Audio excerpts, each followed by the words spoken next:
안녕하십니까. 뉴스데스크 강원입니다. 2018 겨울올림픽을 친환경올림픽으로 치르겠다는 정부 지원에 많은 운수회사들이 친환경 전기버스를 구입했습니다. 강릉의 한 운수회사도 2017년과 2018년 모두 18대의 전기버스를 사들였는데 현재 버스 상당수가 정상 운행하지 못하고 있습니다. 무슨 상황인지 김인성 기자가 취재했습니다. 지난 5월 강릉 도심을 달리던 시내버스가 엔진이 꺼지며 갑자기 멈춰섭니다. 기사가 놀라 회사로 급하게 전화를 하고 승객들도 놀란 마음에 내립니다. 5월에만 해도 이런 급작스런 멈춤 현상은 2번이나 있었고 취재를 진행하던 이달 4일과 9일에도 버스 멈춤 현상은 또 발생했습니다. 갑자기 시동이 꺼지면서 계기판들이 다 꺼져 있는 상태거든요. 이렇게 달리다가 시동 꺼지는 경우가 자주 있었어요? 제가 차를 받고 나서 한 7번, 8번 정도 있었던 것 같습니다. 해당 운수회사를 찾아가 봤습니다. 동일 기종의 버스가 운행하지 않고 회사 마당에 방치돼 있습니다. 인근의 다른 영업소에도 전기버스가 그냥 서 있긴 마찬가지입니다. 모두 운수회사가 중국의 한 버스 제조사로부터 2017년과 2018년 사들인 전기버스입니다. 당시 구입한 18대 가운데 11대는 운행을 아예 멈춘 채 방치돼 있고 나머지 7대도 운행하는 도중 주행 중 시동 꺼짐 등의 고장이 발생해 불안한 상태입니다. 많은 사람들이 타고 있는 상황에서 시속 80km로 주행을 하고 있는 가운데 시동이 갑자기 꺼지면 핸들도 잠겨버려요. 그리고 브레이크도 말을 안 듣고. 후속 조치도 제때 이루어지지 않고 있습니다. 운수회사가 중국 업체에 수리 요청을 했지만 수리도 부품 수급도 원활하지 않았습니다. 결국 내용 증명을 보내고 나서야 최근 배터리 일부가 왔지만 이를 수리할 수 있는 기술자가 중국에서 와야 고칠 수 있는 상황입니다. 운행 연수 10년이 되지 않으면 폐차도 안 돼 애물단지가 되고 있습니다. 당시 국토교통부의 저상버스, 환경부의 전기자동차 보급 사업을 통해 대당 4억 원 가까이 하는 전기버스를 자부담 6천만 원대에 구매할 수 있었습니다. 그렇다고 다른 중국 제조사에 문제가 있는 건 아닙니다. 이 운수회사는 2019년 이후 다른 중국 제조사 2곳에서 29대의 전기버스를 추가로 구입했는데 큰 고장도 없고 수리와 부품 수급도 문제가 없는 실정입니다. 운수회사 측은 특정 중국 제조사의 전기버스를 둘러싼 문제의 취재에는 응했지만 정식 인터뷰는 하지 않았습니다. 당시 전기버스가 출시 초기 단계였던 데다 기술력이 지금보단 현저히 떨어지다 보니 초기에 구입한 지역 운수회사에 적지 않은 피해를 주고 있습니다. MBC 뉴스 김인성입니다. 동해안에 새로 들어선 발전소들이 송전망 부족으로 인해 가동 중단 처지에 놓여 있다는 보도를 어제 전해드렸습니다. 앞으로 송전망이 제대로 갖춰지려면 수년이 걸릴 것으로 예상되면서 지역 경제의 악영향을 걱정하는 목소리가 커지고 있습니다. 배현환 기자가 보도합니다. 강릉시 강동면에 있는 강릉 에코파워 화력 발전소입니다. 1040메가와트급 발전 설비 2기를 갖추고 지난해 5월부터 모든 발전 설비가 전기를 생산하기 시작했습니다. 그러나 불과 1년여 만에 발전소 가동이 중단되며 업체는 연간 2,500억 원 안팎의 손해를 입을 형편에 놓였습니다. 이곳에서 생산한 전기를 보낼 송전망이 부족하기 때문입니다. 설비 규모에 따라 일부 차이는 있지만 GS 동해전력을 비롯해 삼척 블루파워, 삼척 빗드림 본부도 가동을 중단했습니다. 이들 발전소들의 손실 규모는 수천억 원에 달할 것으로 추산됩니다. 정부가 송전 선로를 제때 건설하지 않아 비용 부담을 고스란히 떠안고 있는 겁니다. 발전소 가동 중단으로 인한 용량 정상금 등의 명목으로 일부 비용이 보존되기는 하지만 사태가 장기화되면 버티기 힘들다고 하소연합니다. 내년 말쯤 되면은 이제 점점 버티기 어려운 발전사들이 나타나는 거죠. 큰 회사부터 이제 좀 넘어가는 거죠. 규모가 큰 회사일수록 더 어려운 거고, 그 다음에 이렇게 되면서 발전 업체들이 해당 지역에 내는 지역 자원 시설세도 영향을 받게 생겼습니다.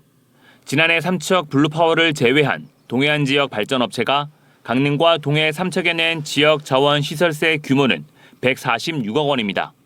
올해는 세율이 2배나 올랐는데도 지난 5월까지 해당 지역에 낸 지역 자원 시설세는 57억 원에 불과합니다. 지난해와 단순히 비교해봐도 절반 이하로 줄어든 셈입니다. 화력발전소가 가동해야 지역자원 시설세를 부과할 수 있는데 발전 설비 가동을 줄이거나 중단하면서 납부 규모도 역시 줄어들 수밖에 없는 겁니다. 세율이 2배 인상되어 이제 세수 확대가 기대되었는데요. 동해안 지역 화력발전소 가동 중단으로 인해 오히려 지역 자원 시설세 등이 감소되고 발전소 인근 주민들에게 혜택을 주는 지원금도 줄어들 전망입니다. 올해 발전 규모에 따라 내후년 발전소 주변 지원금이 결정되는데 지원 규모가 크게 쪼그라들 수밖에 없습니다. 화력발전소 가동 중단이 장기화될 경우 고용 위축과 하청업체 경영 위기 등 지역 경제에 부정적인 영향을 미치지 않을까 우려의 목소리가 나오고 있습니다. 발전소가 안 들어가면 거기에 종사자들이 다 떠날 것이고 따라서 지역 경제도 지금 아마 벌써 이렇게 가시적으로 보이거든요. 그런 현상들이 주민들이 걱정을 많이 합니다. 송전망 부족으로 빚어진 화력발전소 가동 중단 사태로 지역 경제에도 불똥이 튀고 있습니다. MBC 뉴스 배현환입니다. 속초시의회 이명애 부의장이 지난해 코로나19 종료 시점 수고한 공무원들의 회식비를 결제했습니다. 그런데 1년이 지나 선거법 위반 논란이 불거졌고 선거관리위원회가 조사에 착수했습니다. 박은지 기자입니다. 강원도와 속초시 선관위가 속초시의회 이명애 부의장에 대해 공직선거법 위반 혐의로 조사하고 있습니다. 이 부의장은 코로나19 종료 시점인 지난해 4월 말 다른 여야 의원 3명과 함께 보건소 일선 직원 20여 명의 노고를 격려하는 자리에서 회식비 100만 원을 선결제한 혐의를 받고 있습니다. 이 부의장은 이달 초 후반기 부의장 당선 직후 이 일로 관련 공무원들에 대해 조사가 시작된 것을 알고 직접 선관위에 출석했다고 말했습니다. 제가 샀고 제가 알고 있는데 제가 가서 얘기하면 되지 않을까요? 그랬던 거 그분이 지금 9시 반인데 그럼 지금 오실 수 있어요? 그래서 제가 이제 오전 스케줄을 빼고 갔어요. 이 부의장은 비례대표, 초선 의원으로 당시 기부 행위에 대한 인식이 부족하기도 했지만 업무 추진비를 지출할 수 있는 의장이나 부의장과 달리 의원들의 여건이 되지 않아 부득이 사비로 냈다고 설명했습니다.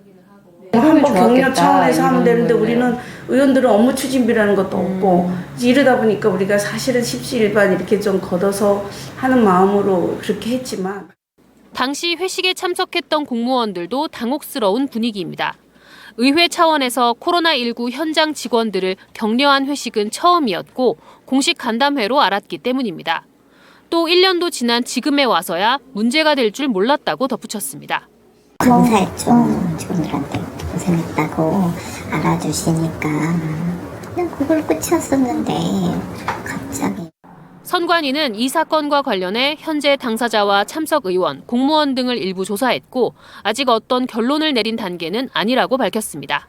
MBC 뉴스 박은지입니다. 2년 전 강릉에서 발생한 급발진 의심 사고와 관련해 유족들이 21대에 이어 22대 국회에서도 국민 청원에 나섰습니다. 청원 성립 요건인 5만 명은 달성했지만 유가족은 제조물 책임법 개정안이 힘을 받기 위해서는 청원 마감일인 오는 14일까지 더 많은 시민들의 관심이 필요하다고 호소하고 있습니다. 이하라 기자입니다. 카페 입구에 호소문이 붙었습니다. 강릉 급발진 의심 사고로 숨진 12살 도연군 가족이 만들었습니다. 유가족은 자동차 제조사가 차량 결함 입증을 책임지는 이른바 도연입법 제정을 촉구하는 국민청원에 동참해달라고 호소합니다. 강릉뿐 아니라 속초 동해 지역 카페와 식당 등에 200여 장이 붙었습니다. 남의 일이 아니고 전부 가족 같은 사람들이 다쳤기 때문에 또 잘못됐기 때문에 항상 안타까운 마음은 갖고 있고 제가 할 수 있는 부분이 있다면은 얼마든지 제가 적극적으로. 강릉택시 천여대에도 같은 호소문이 붙었습니다. 많은 시민의 도움 속에 유가족이 올린 국민동의 청원에 13일 만에 5만 명이 동의하면서 청원 성립 요건을 달성했습니다. 유가족은 지난 21대 국회에서도 급발진 의심 사고 발생 시 결함 원인 입증 책임 전환 글을 올렸고 5만 명이 동의하면서 개정안 논의를 위한 발판을 마련했지만 계류를 거듭하다 결국 폐기됐습니다. 22대 국회에서는 국민들의 목소리가 외면되거나 무시당하지 않도록 하기 위해서는 더 많은 국민분들이 동의를 해주셨으면 좋겠다라는 생각으로 더 적극적으로 움직이게 되었습니다. 이제는 국회가 답할 차례라고 생각이 됩니다. 허영 국회의원은 지난 21대 국회에서 발의된 도연입법 법안을 바탕으로 이달 안에 제조물 책임법 개정안을 다시 발의한다는 계획입니다. 국제적 기준에 봤을 때는 또 이것이 통과됐을 때 오히려 대한민국 여러 기업과 그다음에 제품의 경쟁력을 높일 수 있는 그런 부분들이기 때문에 좀 반드시 통과시켜서 지난 국회에서 자동 폐기됐던 제조물 책임법 개정안이 시민들의 뜨거운 관심 속에 이번 22대 국회에서 빛을 볼 수 있을지 관심이 집중되고 있습니다. MBC 뉴스 이하라입니다. 동해시 노래주점에서 여자 종업원을 살해한 40대 남성이 경찰에 긴급 체포됐습니다. 동해경찰서는 오늘 새벽 2시 50분쯤 동해시 송정동의 한 노래주점에서 평소 알고 지내던 40대 여성에게 흉기를 휘둘러 숨지게 한 40대 남성을 검거했습니다. 사건 당시 남성은 술에 취해 있었으며 경찰은 정확한 경위를 조사한 뒤 구속영장 신청 여부를 결정할 예정입니다. 동해와 삼척 지역 해수욕장이 오늘 개장해 40일 동안 운영됩니다. 오늘 개장한 동해 망산과 추암 등 6개 해수욕장과 삼척 장호와 맹방 등 9개 해수욕장은 다음 달 18일까지 다양한 축제와 행사를 곁들여 피서객들을 맞이합니다. 특히 동해 망상해수욕장에는 어린이 물놀이장과 불꽃놀이 존이 운영되고 삼척 해수욕장에서는 비치선 페스티벌이 열릴 예정입니다. 고성과 양양 지역 해수욕장은 모레 개장을 앞두고 있습니다. 자금난으로 삼척의 한 아파트 신축 공사가 중단된 가운데 공매에 나오고 있지만 이를 사겠다는 낙찰자는 없는 실정입니다. 주택도시보증공사에 따르면 삼척의 205세대 아파트 신축 사업장의 경우 분양대금을 환급해주기 위해 해당 사업장을 공매에 붙였습니다. 하지만 최종 회차인 8회차 입찰까지 유찰을 거듭하면서 주인을 찾지 못하고 있고 현재 공매가는 최초 공매 당시보다 20-30% 떨어진 상태입니다. 강릉시가 오늘 서울 코엑스에서 개막한 바이오 플러스 인터팩스 코리아 2024 행사에 참가해 처음으로 강릉시 단독 부스를 설치하고 천연물 바이오 국가산업단지를 홍보합니다. 이번 박람회에는 의약품, 식품, 화장품 등 바이오 제약 원료 제조 및 설비, 디지털 헬스케어 분야 관련 20개 나라에서 250개 기업이 참가합니다. 강릉시는 천연물 바이오 국가산업단지만의 투자 환경과 인센티브 등을 적극 홍보할 계획입니다. 석탄 광업소를 순차적으로 폐광하고 있는 석탄공사가 이제는 회사 운영을 종료할 사실상의 마지막 사장 공모에 들어갔습니다. 최근 신임 사장 공모 절차에 들어간 석탄공사는 새 사장이 임명되면 회사 운영을 종료할 때까지 임기를 맡게 된다고 밝혔습니다. 신임 사장은 광해광업공단과의 통합 등 석탄공사 운영 종료 뒤 대처 방안을 결정하게 될 거라고 설명했습니다. 현재 석공은 전임 원경환 사장이 스스로 사퇴한 이후 9개월째 사장이 공석 상태입니다. 태백에 있는 강원 소방학교에 소방전술훈련관이 준공돼 본격적인 운영에 들어갔습니다. 강원 소방학교 부지에 연면적 1,300제곱미터 규모로 들어선 소방전술훈련관은 1층에 화재 전술훈련장, 2층에 가상환경 기반 재난훈련시설을 갖췄습니다. 강원도 소방본부는 구조와 구급 지휘 등 사계절 소방 전술훈련이 가능할 것으로 기대하고 있습니다. 강원 뉴스 마칩니다. 시청해주신 여러분 고맙습니다.